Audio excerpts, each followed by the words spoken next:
family. So, narito mga kapatid ang mga pagkakasunod-sunod. Ang nasa ating monitoring ay si Brother Alvin Mascardo at ang ating chorister, Sister Blake.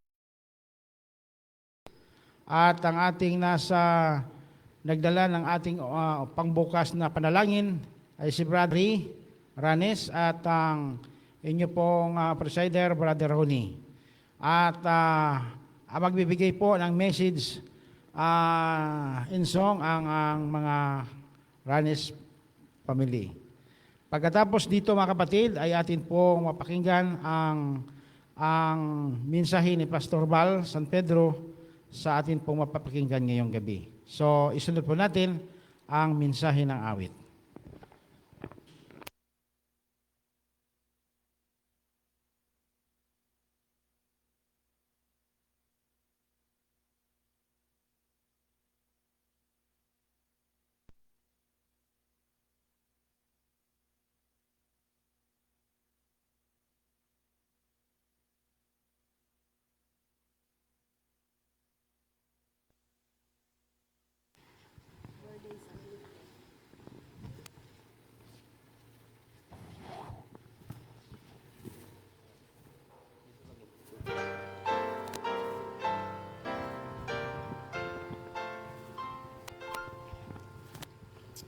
These are filled with sorrow and care. Hearts are lonely and dread.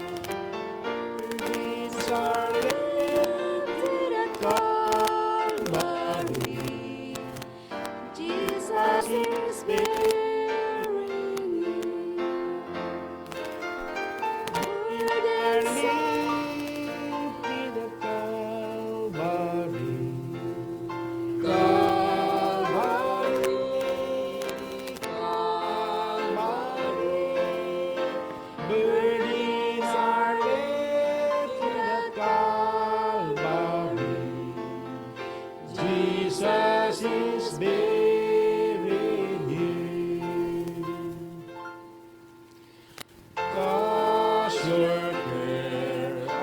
Jesus today, leave your worry and fear. Burdens are lifted at Calvary. Jesus is bearing you. Burdens are lifted at Calvary.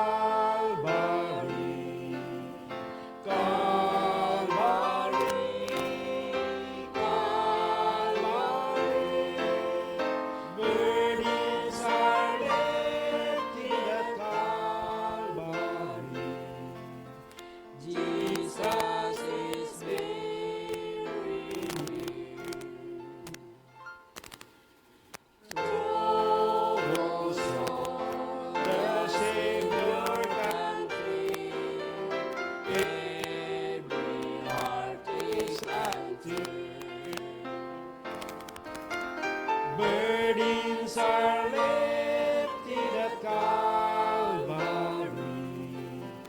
Jesus is bearing you. Burdens are lifted at Calvary. Calvary, Calvary. Burdens are lifted at Calvary. Jesus is bearing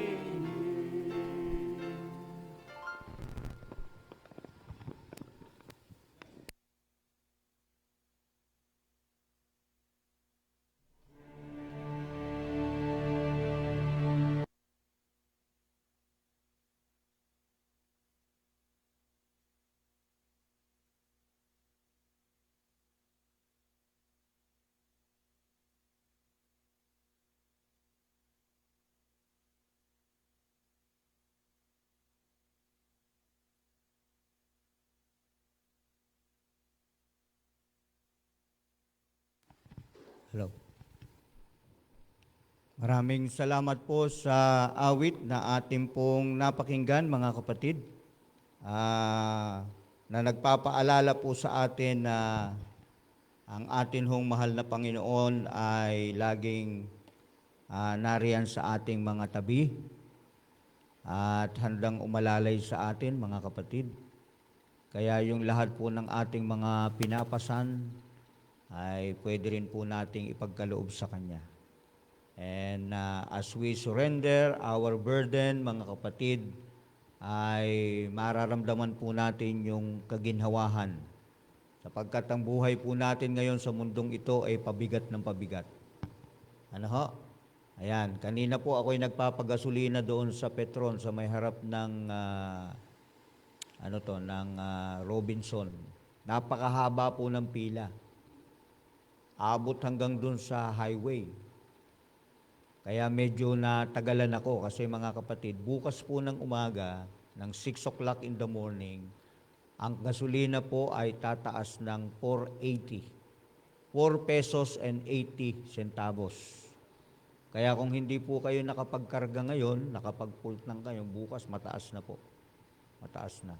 Ang alam ko po sa gasolina, yun po ay crudo, no? Crudo po yun kasi diesel yung aking sasakyan.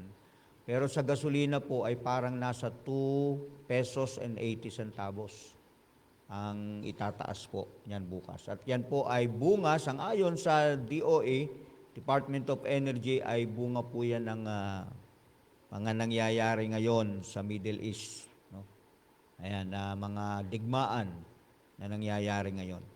Alright? But tayo po ay wag mawawalan ng pag-asa, mga kapatid.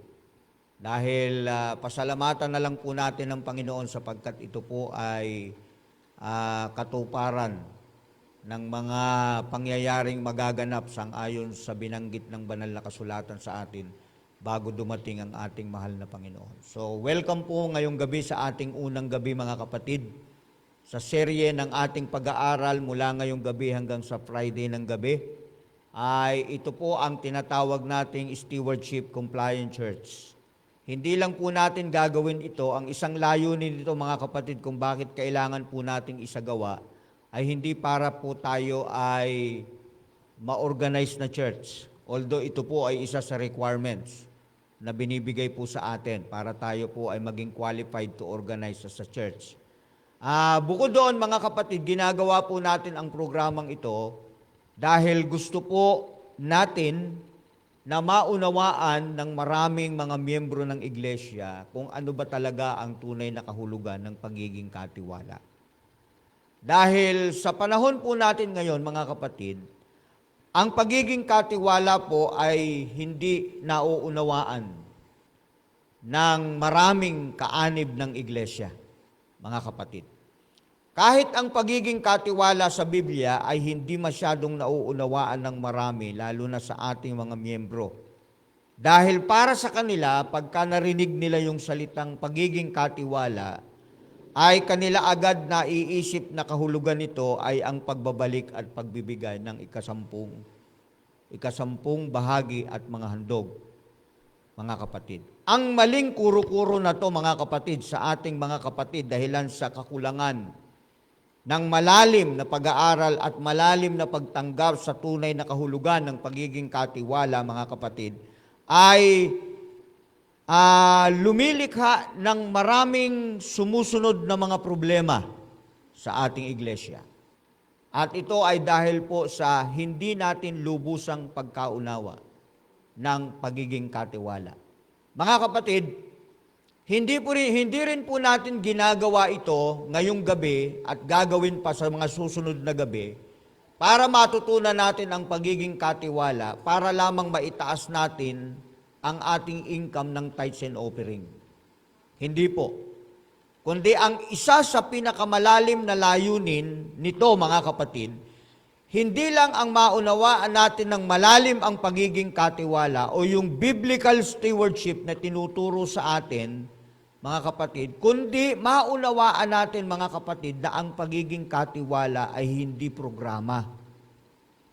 Okay? Hindi po ito programa. Kaya ito mga kapatid ay kinakailangang mas ipaliwanag po natin ito ng malalim sa ating mga kapatid, lalo na po sa mga bagong kaanib ng iglesia. Kasi sa atin hong mga pagginagawang pangangaral, hindi po ito tinatalakay. Hindi po siya masyadong natatalakay. Kaya pagdating sa church, may mga bagong kaanib na mga bagong binyag na minsan nagugulat na lang sila, uy, bakit meron pala? Kailangan ko palang magbalik ng 10 bahagi at magbigay ng offering. Okay? So nabibigla sila kasi hindi nila alam. Kaya marapat lang mga kapatid na sa loob ng ating iglesia ay maintindihan po natin ang bagay na ito. Para tayo po mga kapatid ay lalong lumawak ang isipan natin, ang kaisipan natin, at ang pagkaunawa natin tungkol sa pagiging katiwala. Kaya kung tayo po ay live ngayong gabi, mga kapatid, sa mga nakikinig po at nanonood, magandang gabi po sa inyong lahat. At sana po ay makinabang po kayo sa ating mga magiging pag-aaral. Okay. Now, katulad po ng aking sinabi kanina, ang ating maling kuro-kuro at ang ating pagtuon sa salitang giving ay lumilikha ng maraming sumusunod na problema kapag ang pagkaunawa po natin sa salitang pagiging katiwala ay ang pagbibigay lang po ng 10 bahagi at handog. Ano yung mga problema? Una, kawalan ng tiwala sa mga pinuno at sistema ng iglesia. Nakikita natin ngayon yan. Di ba? Oo.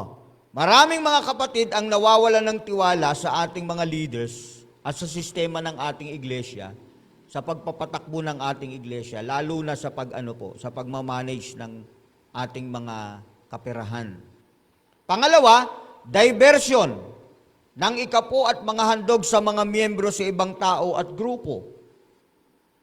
May mga kapatid tayo na ang pagkaunawa nila sa pangangasiwa ng pera ng iglesia ay walang iba kundi ito ay pwede nating i-divert kahit saan natin gusto. Okay? So yung iba gusto nila i-divert sa pagpagawa ng simbahan. Okay, yung iba naman gusto nila dalhin sa sa pagtulong sa mga layman, okay, pagbibigay ng support sa kanila, mga kapatid. Kung tutuusan hindi naman masama.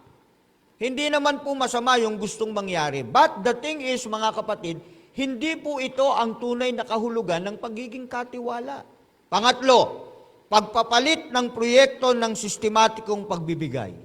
Meron pong mga ganito na nagsusulong ngayon na dapat daw ang tithes hindi na natin nire-remit sa misyon. Dapat sa church na lang. Oo, dahil may mga iglesia po na ang tawag nila ay congregationalist, mga kapatid, na yung kanilang tithes and offering, hindi nila dinadala kung saan-saan, kundi naiiwan sa church at ang church ang nagmamanage nito, mga kapatid. Ang tanong, tama ba?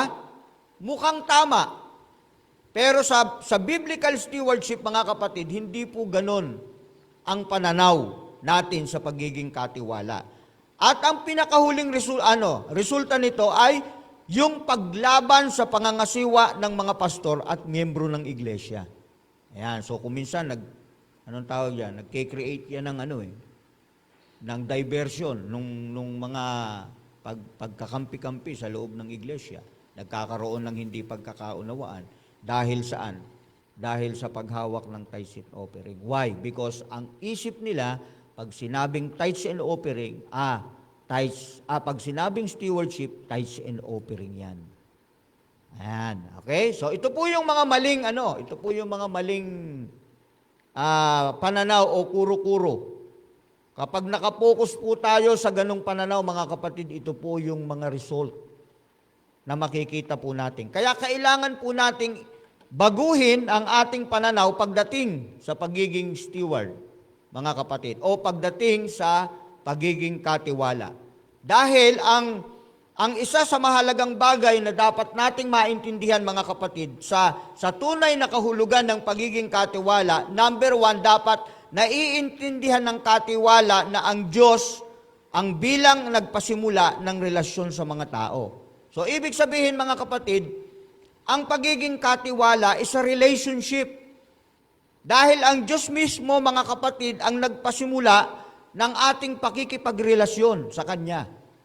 At ang pagiging katiwala, mga kapatid, ay may kinalaman sa ating pakikipagrelasyon sa Panginoon. Number 1. Number 2, nagtuturo ito, dapat ang pagiging katiwala po, dapat ay nagtuturo na si Jesus ay tagapagligtas at Panginoon, mga kapatid.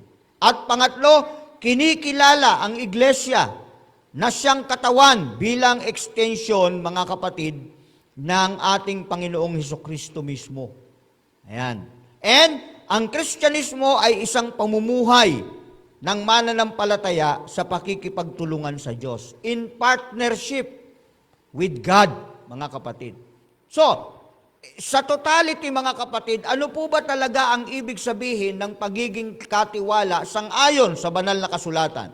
Sabi po sa atin, stewardship is the lifestyle of one who has a living relationship with Jesus. Yan.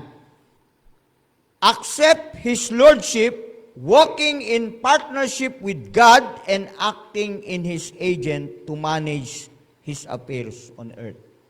Anong ibig sabihin? Ang tunay na kahulugan daw po ng pagiging katiwala ay dapat laging nakasentro sa Diyos, hindi po sa pera. Dapat tayo daw po ay laging, ang isip natin ay laging nakasentro bilang katiwala. Ito ay nakasentro palagi sa Diyos. At ang sabi sa atin, stewardship is a lifestyle. Anong ibig sabihin ng lifestyle? Pag sinabing lifestyle, ito po ay paraan ng pamumuhay. Ibig sabihin, ang pagiging katiwala ay laging kasangkot anuman ang ating ginagawa. Anumang klase ng buhay meron tayo, ang pagiging katiwala, hindi po natin pwedeng ihiwalay sa ating mga buhay. Dapat ito po ay laging nakikita sa atin because it is a lifestyle.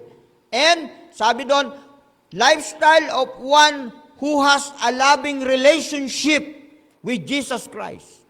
Ibig sabihin, ang pagiging katiwala po ay isang paraan ng pamumuhay na tayo ay namumuhay sa isang buhay na pakikipagrelasyon sa Panginoon.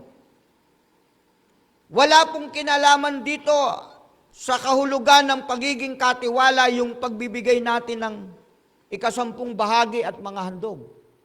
Mamaya makikita po natin bakit tayo kailangang magbigay nun. So since ito po ang sabi sa atin, living relationship. Kaya sa isang katiwala, ang dapat nating unahing gawin, mga kapatid, ay yung i-build natin sa buhay natin yung relasyon natin sa Panginoon. Mga kapatid. And ang sabi po dito ay, accept His Lordship.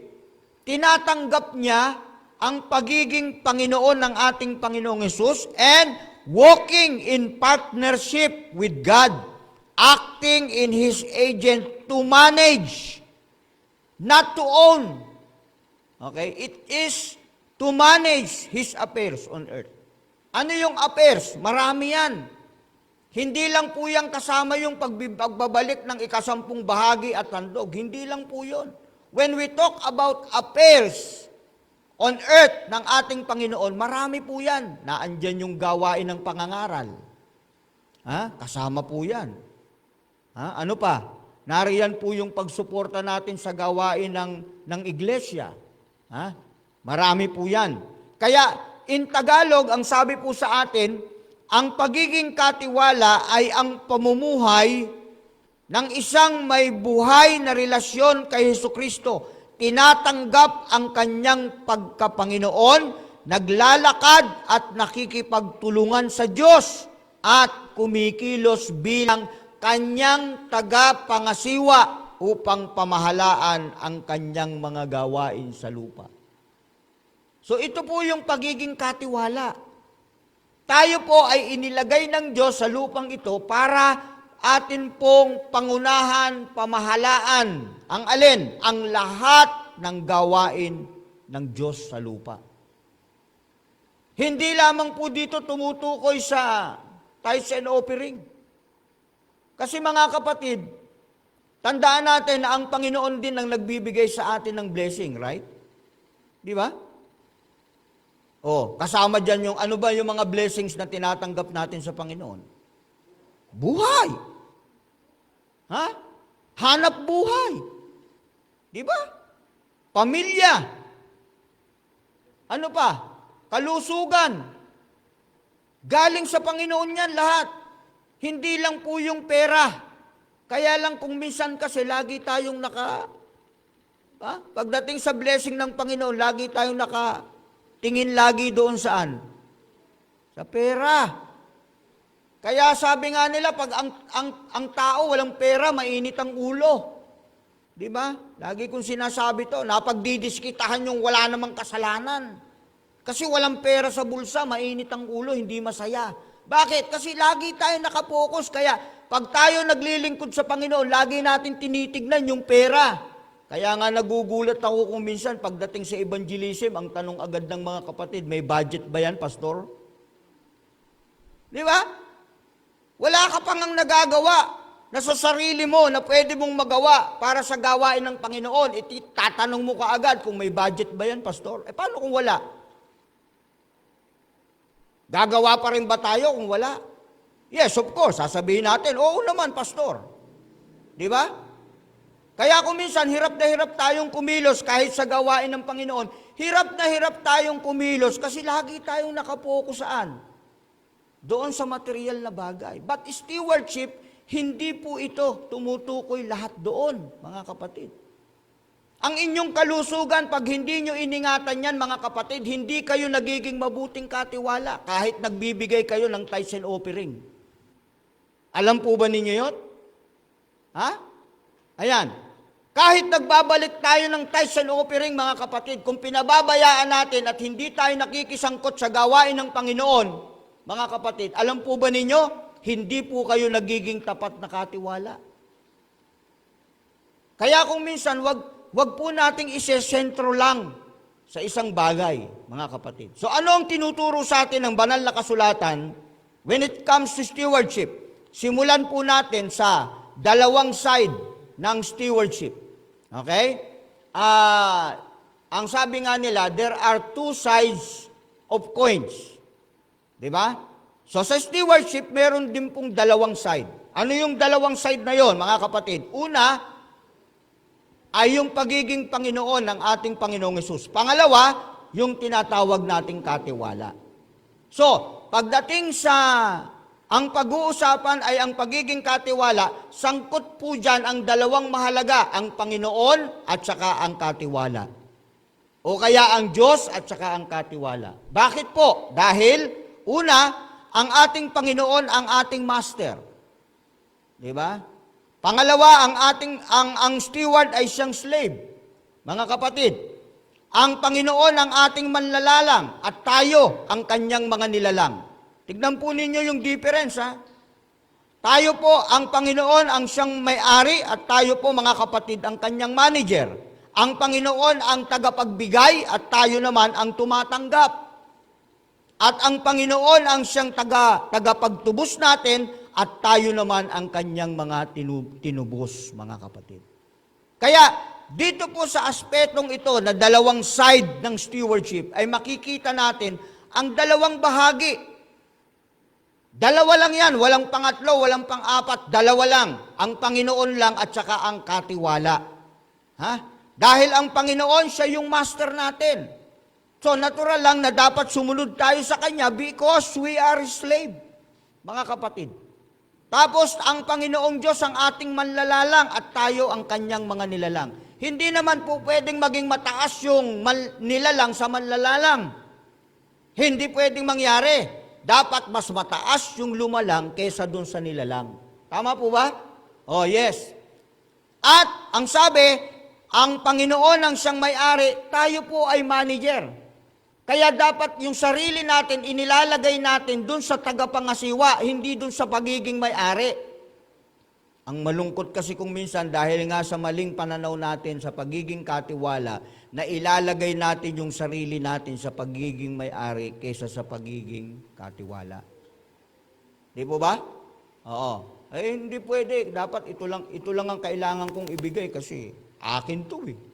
Akin. Di ba? Alam nyo ba na yan ang naging dahilan kung bakit si Satanas, si Lucifer na magandang anghel ay inihulog ng Diyos sa lupa at ang kasalanan ay nagpasimula? Nang dahil dyan sa salitang akin. Akin, ako. Yan. Delikado yung mga salita na yan, mga kapatid. Ayan. At doon, pagka ito ang nasa puso natin, sa halip na tayo ay maging manager bilang mga katiwala, ginagawa natin, nilalagay natin yung sarili natin sa pagiging may-ari. Ayan. So ang sabi po sa atin, ang Panginoon ang giver. Siya po ang nagbibigay sa atin ng mga blessings. At kung wala yan, mga kapatid, ano tayo? Wala rin, di ba? Wala din. Wala rin. Kaya, yung mga tinatangkilik natin, yung mga tinatanggap natin sa Panginoon, mga kapatid, material man yan, o spiritual, o anumang bagay na ating tinatanggap, ang Panginoon ang nagbigay niyan. Kaya natutuwa ako dun sa mga kapatid natin na pagka sila po ay naka-acquire, halimbawa naka-acquire sila ng bagong lote, naka-acquire ng bagong sasakyan, naka-acquire ng bagong trabaho, tumatawag sila sa akin, Pastor, kailan lang nung kailan ba yung Biyernes ng gabi? Yeah, Biyernes ng gabi. Meron po akong sasakyan na binlesingan, Brother Ronnie. Naku, pagkaganda-ganda. Doon sa siksikan. Kulay blue na Ford. Ang ganda. Oo. Nung nakita ko, kahit gabi kami nag-program, nung nakita ko yung sasakyan, napasabi tuloy ako, sana all. Sana all. Di ba? Oo. Ayan. So, natutuwa ako sa kasi pagka ganun po ang ating attitude, ibig sabihin, pinapakilala natin na ito ay sa Diyos. Kaya itatalaga ko to sa Panginoon. Oo. Alam nyo, napaka ng mga ganong espiritu, mga kapatid. Di ba? Kahit nga yung isang tawag dito, na-acquire ng isang kapatid na tuwan-tuwa siya kahit na medyo second hand lang yung kanyang tinanggap, pero alam niyang galing sa Panginoon yun. Tawag siya sa akin, Pastor, pwede po ba kayong pumunta rito? Sabi ko, bakit? Kasi gusto ko lang pong ipabless yung aking. You see? Why? Because God is our giver. At sino ang nagbigay sa atin yan? Whether it is second hand or brand new, mga kapatid, still galing sa Diyos yan. Galing sa Diyos. Kaya tayo ay taga-receive. Receiver tayo yung taga-tanggap, mga kapatid. Tayo yung taga-tanggap. Bakit pastor naman kailangan ko pang magbalik ng ikapo at magbigay ng handog? Ang Diyos naman pala ang giver, ako receiver. Kaya receive lang ako ng receive. Yun naman yung nagiging isipan natin. Kaya tatandaan natin, pagdating sa ikapo, hindi po kayo magbibigay kasi ang Diyos ang giver niyan Anong ginagawa natin sa tithes? Ibinabalik. Yun naman pong ating offering, bakit natin binabalik? Bakit natin ibinibigay? Kasi yun po ay tanda ng ating pasasalamat sa Diyos na siya ay naging generous sa atin bilang isang giver. Di ba? Mga kapatid? And then, tayo po ay kanyang tinubos sapagkat ang ating Panginoon ang siyang manunubos. Alam nyo mga kapatid, ito ang isa sa pinakamagandang bagay sa stewardship. Dapat alam natin kung sino ang tumubos sa atin. Alam nyo ba kung sino tumubos sa inyo? Sa kasalanan?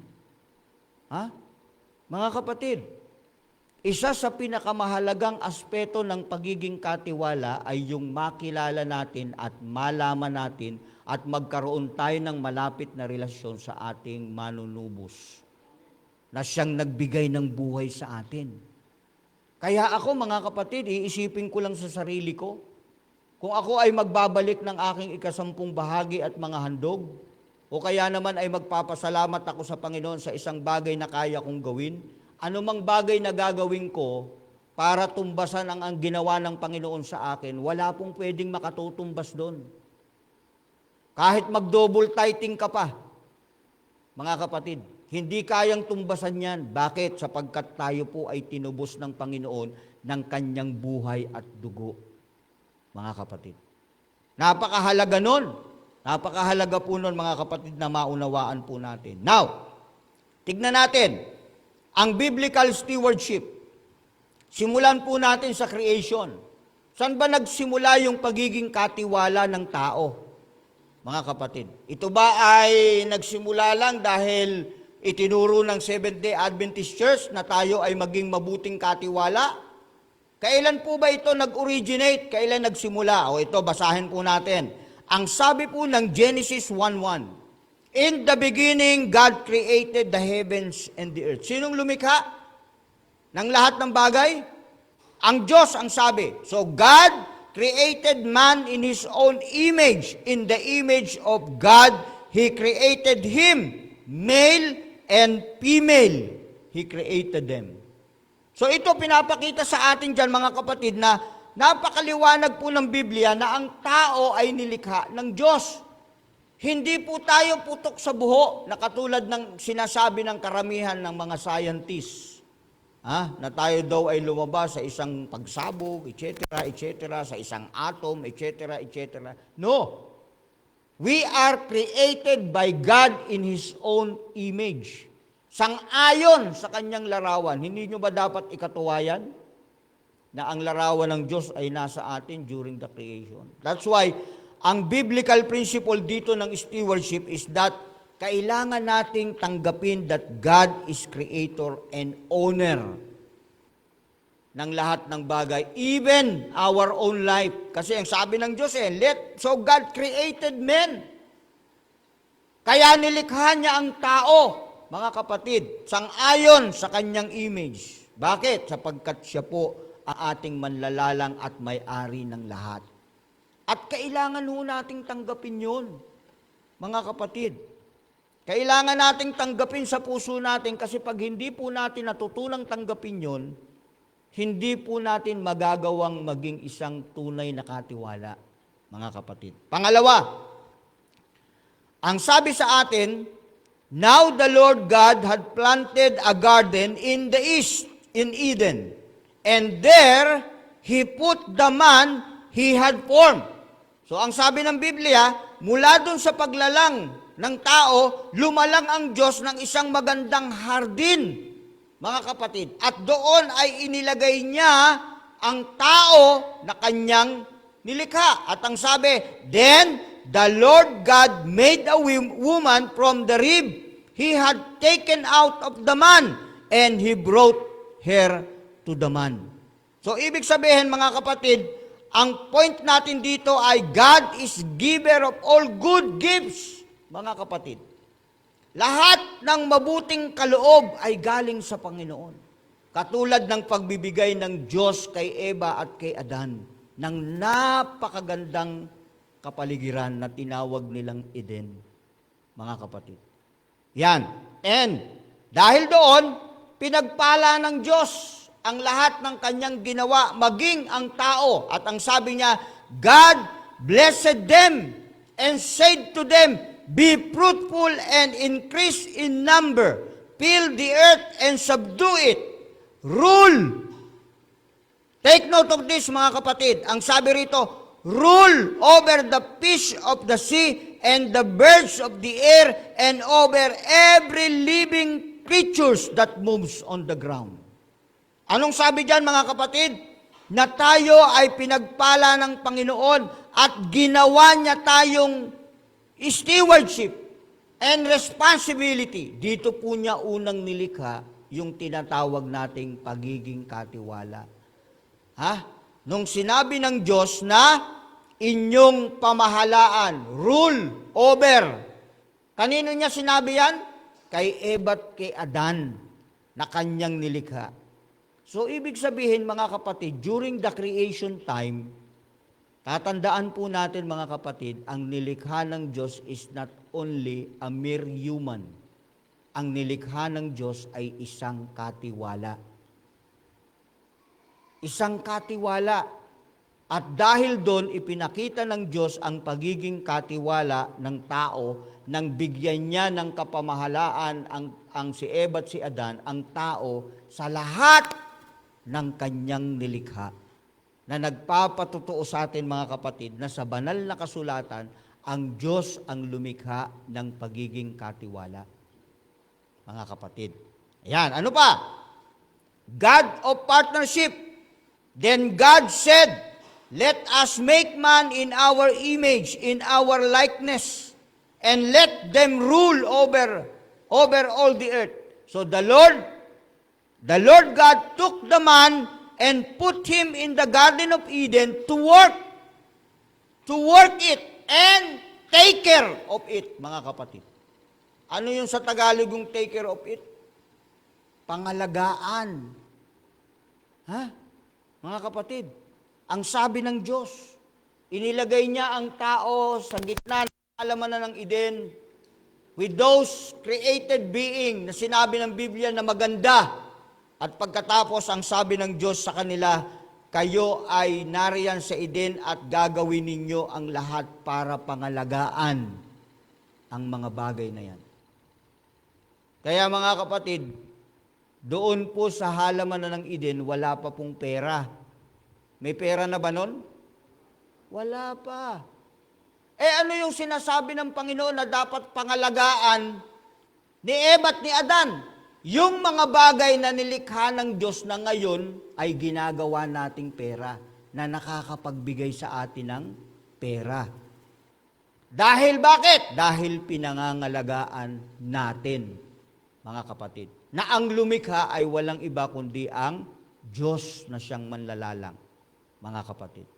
Kaya makikita po ninyo dito, ang prinsipyo ay stewardship is a spiritual response.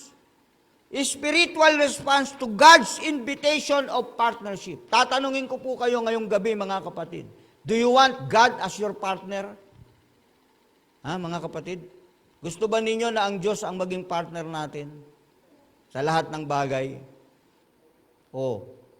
Ay, dapat lang po. Dapat lang. Kasi po, mga kapatid, pag sinabi nating ayaw natin, hindi tayo tunay na katiwala.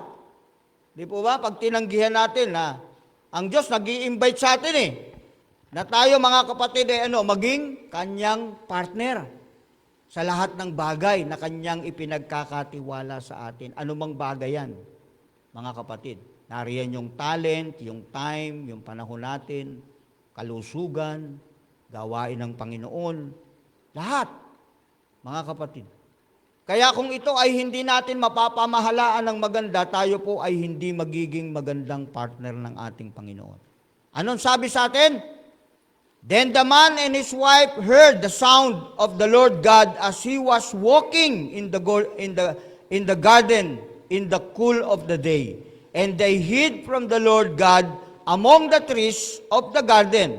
But the Lord God called to the man, where are you? So anong ibig sabihin yan? Ibig sabihin yan, mga kapatid, sa prinsipyo ng pagiging katiwala, God always initiate relationship and community with His creators. Kaya ang Diyos, lagi niya tayong hinahanap kung paanong si Adan nung nagkasala ay nagtatago sa Diyos, pero ang Panginoon, hinahanap pa rin sila. Bakit? Kasi gusto ng Panginoon na magkaroon siya ng maayos at malapit na relasyon sa atin at sa tao. Why? Because we are His steward, mga kapatid. Dahil naniniwala ang Panginoon na pag wala tayong malapit na relasyon sa Panginoon, hindi natin magagawang maging tapat at mabuting katiwala. Tama po ba? Yes. So magagawa po nating maging tapat. Nasabi ng Biblia, dapat ang katiwala ng Diyos ay tapat. Magagawa nating maging tapat sa Diyos, magagawa nating maging isang mabuting katiwala kung tayo po ay merong malapit na relasyon sa ating Panginoon. Dahil kung wala po ito, hindi po natin magagawang maging tapat na katiwala. Kaya pagka tayo po, mga kapatid, ay hinilingan ng Panginoon ng isang bagay, at hindi po tayo naging tapat sa anumang bagay, sa lahat ng bagay na pinagkatiwala ng Diyos sa atin, mag-isip-isip po tayo, mga kapatid. Kasi baka masayang lang po yung ating pagod, ginagawang mga gawain na naandito tayo, pero ang ating relasyon sa Panginoon ay hindi maayos at hindi mabuti. hindi malapit, mga kapatid. Kaya madalas, ang ginagawa ng tao, mga kapatid, madalas, kahit siya'y gumagawa ng mabuti, hindi nagiging katanggap-tanggap sa Diyos. Bakit po? Kasi hindi resulta ng kanyang relasyon. Resulta lang yun ang gusto niyang mangyari, mga kapatid. Kaya anumang bagay na pinagkatiwala ng Diyos sa atin, paano man natin yan pangangasiwaan, mga kapatid, yan po ay nakabase sa kung anong klase ng relasyon meron tayo sa Panginoon. Kung ang ating relasyon sa Panginoon ay kasing lalim ng relasyon ng ating Panginoong Hesus sa Kanyang Ama, na handa siyang sumunod sa lahat ng ipag-uutos ng ating Diyos Ama sa Kanya, mga kapatid, ganun po ang nais ng Panginoon na maging relasyon natin sa ating mahal na Panginoon. Ang sabi po sa atin sa Matthew 1:21, she will give birth to a son and you are to give him the name Jesus because he will save his people from their sin. Jesus said unto him, it is written again, thou shalt not tempt the Lord thy God. Mga kapatid, alam nyo, napaka-importante po nito sa pagiging katiwala, sapagkat ito po ay nagpapakilala sa atin na tayo bilang katiwala ng Diyos ay merong Panginoon at merong pang tagapagligtas. Nakita niyo yun, mga kapatid? Meron na tayong Panginoon at meron tayong tagapagligtas. At yan ang dahilan kung bakit tayo po ay tinubos ng Panginoon sa kasalanan. Sabi nga sa John 3:16, for God so loved the world, that He gave His only begotten Son, and whoever believeth in Him shall not perish, but have eternal life, mga kapatid. Who gave Himself for us, that He might redeem us from all iniquity, and purify unto Himself a peculiar people, zealous of good works. Anong ibig sabihin yan? Alam nyo, mga kapatid, kung hindi po natin maranasan ang pagtubos ng Panginoon, tayo po ay magiging katawa-tawa at kaawa-awa sa harap ng Diyos na makapangyarihan sa lahat. You know why? Kasi wala po tayong maihaharap na kabutihan sa harap ng Diyos. Wala.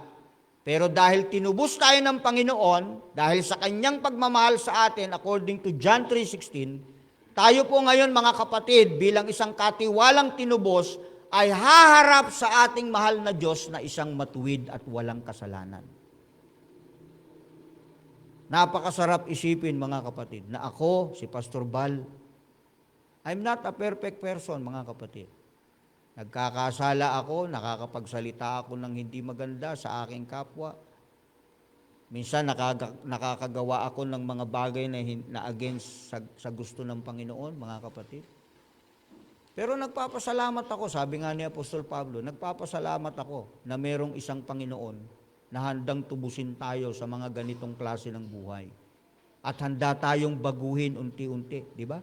Sabi nga little by little, God will change us, mga kapatid, through Jesus Christ.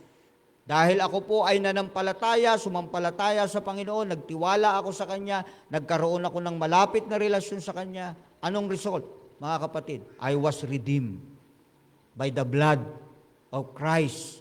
Kaya pagka ako ay tinignan ng langit, mga kapatid, even though Pastor Bal is a sinner, ay siya po ay i-justify ng Diyos na walang kasalanan because of Jesus Christ, mga kapatid. Kaya bilang isang katiwala, dapat ito po yung maging inspirasyon natin. Dapat ito yung at ano ang tanong dito sa atin, ano ang magiging sukli natin? Ano ang magiging sukli natin sa ginawa ng Panginoon sa bawat isa sa atin? Na sa kabila ng ating pagiging makasalanan, ay titignan tayo ng Diyos na walang kasalanan dahilan sa sakripisyo ng ating Panginoon. Anong isusukli natin doon? Hindi po ba dapat katapatan? Hindi po ba dapat kagandahan ng loob ang isusukli natin sa Panginoon sapagkat naging mabuti siya para sa atin? That's why the good news of salvation is God's giving all in Jesus Christ. Kung ibinigay ng Panginoon sa atin lahat-lahat, ang tanong sa atin ngayong gabi, kaya ba nating ibigay ang lahat-lahat para sa atin, para sa Panginoon, bilang isang katiwala? I pray and I hope, mga kapatid, na ito po ang magiging kasagutan po natin sa bawat isa, mga kapatid. At ang sabi po sa atin, Love the Lord your God with all your heart, and with all your soul, and with all your mind. This is the first and greatest commandment. You shall have no other God before me. So sa pagiging katiwala, anong tinuturo sa atin ng mga talatang yan? Dapat mga kapatid, una palagi ang Diyos sa atin. Ha? Ayan. Stewardship is a love response, mga kapatid. Full and complete. Walang reservation, mga kapatid, from the human heart to God. Kaya pagka tayo po bilang mga katiwala, ang isang katiwala dapat laging una sa Kanya, ang Panginoon. Hindi yung ang ating ipagkakaloob sa Panginoon ay yung second grade. 'Di ba? Copycat. Ha?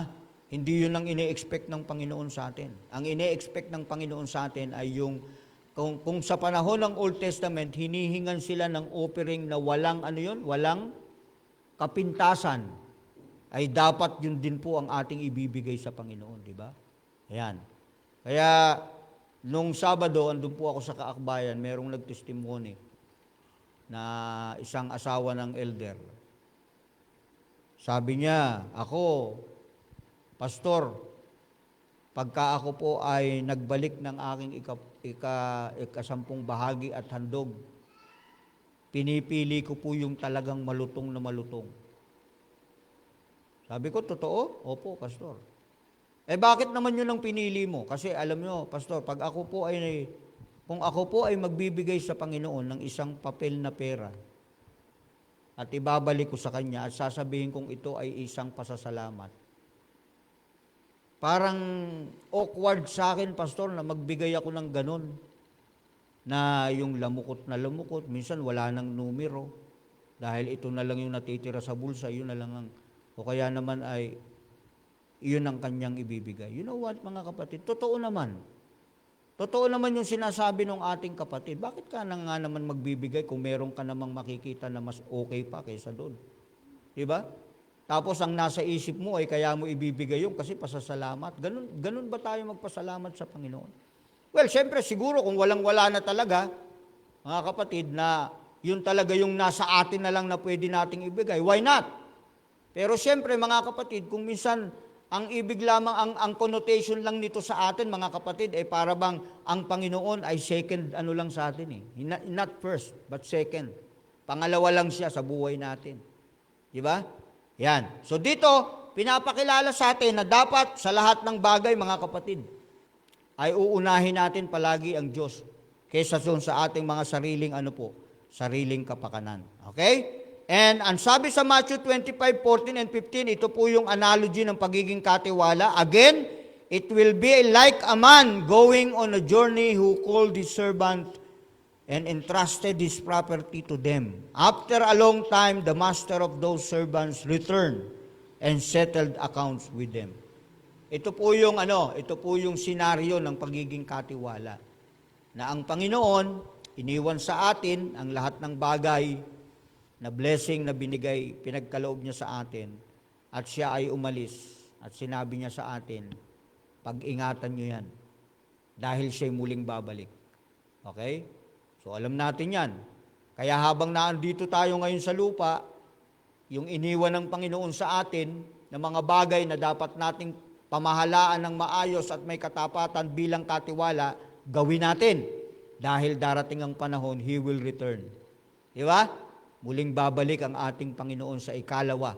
At doon mga kapatid, kung doon sa story ay kanya pong in-account yung mga binigyan niya ng talento at yung talentong binigay dun sa isa na hindi naman pinagyaman kundi itinago, ay hindi natuwa ang Panginoon. Kaya kung tayo ay magiging ganon, baka sa pagbabalik ng Panginoon sa atin, hahanapin niya sa atin yung mga bagay na ipinagkatiwala niya sa atin. Mga kapatid, ay baka hindi po natin maipresent ng maayos sa Kanya. Alam nyo ang nangyari dun sa lalaki na katiwala na hindi naging tapat sa Panginoon, ang sabi ng Panginoon, ilabas nyo siya at patayin, mga kapatid. Kaya ito ay isang napakagandang pribilehiyo na ang pagiging katiwala is a matter of faithfulness and accountability to God, mga kapatid. Okay? And the last, ang sabi po sa atin, you call me teacher and Lord, and rightly so, for that is what I am. Now that I, your Lord and teacher, have washed your feet, you also should wash another feet. I have set you an example that you should do as I have done for you. So, in a biblical stewardship, mga kapatid, ang pagiging katiwala is living the life of a servant in community every day. So kasama po sa ating pagiging katiwala, yung tayo po ay maging mapaglingkod sa ating kapwa every day. Kung sa anumang paraan tayo pwedeng makatulong, bahagi po yan ng ating pagiging katiwala na dapat ginagampanan po natin, mga kapatid. Kasi binigyan tayo ng magandang example ng ating Panginoon. So, mga minamahal ko mga kapatid, ang pagiging katiwala ay isang paraan ng pamumuhay na ito ay tumatalakay sa ating buong buhay. The whole life natin ay kinakailangan nating iharap ng isang buhay, ang ating mga buhay sa Panginoon, isang haing buhay na kailangan tayo po ay masumpungan ng katapatan sa lahat ng ipinagkatiwala ng Panginoon sa atin. Hindi lang sa iisang bagay, kundi sa lahat ng bagay na may kinalaman po sa ating mga buhay. So ngayong gabi, sana mga kapatid, naging maliwanag po sa atin ano ang tunay na kahulugan ng pagiging katiwala. So again, ang pagiging katiwala is not about tithes and offering. Ang pagiging katiwala is about our relationship with Christ. So bilang katiwala, atin pong pagyamanin ang ating relasyon sa Panginoon. At kung anuman ang magiging revelation niyan sa buhay natin, dapat ito po ay galing sa ating pakikipagrelasyon o resulta ng ating pong pakikipagrelasyon sa Panginoon. Pagpalain po tayo at samahan po tayo ng Panginoon palagi upang mabuhay tayo ng isang buhay, ng isang tunay na pagiging katiwala ng ating Panginoon.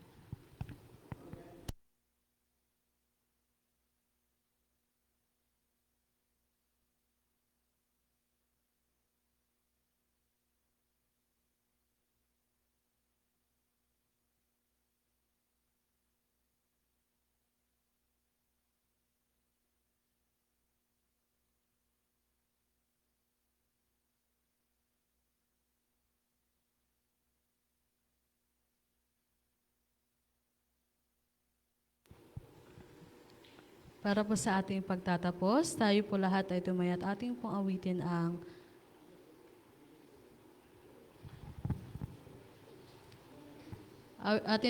ang Draw Me Nearer.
Nearer, blessed Lord.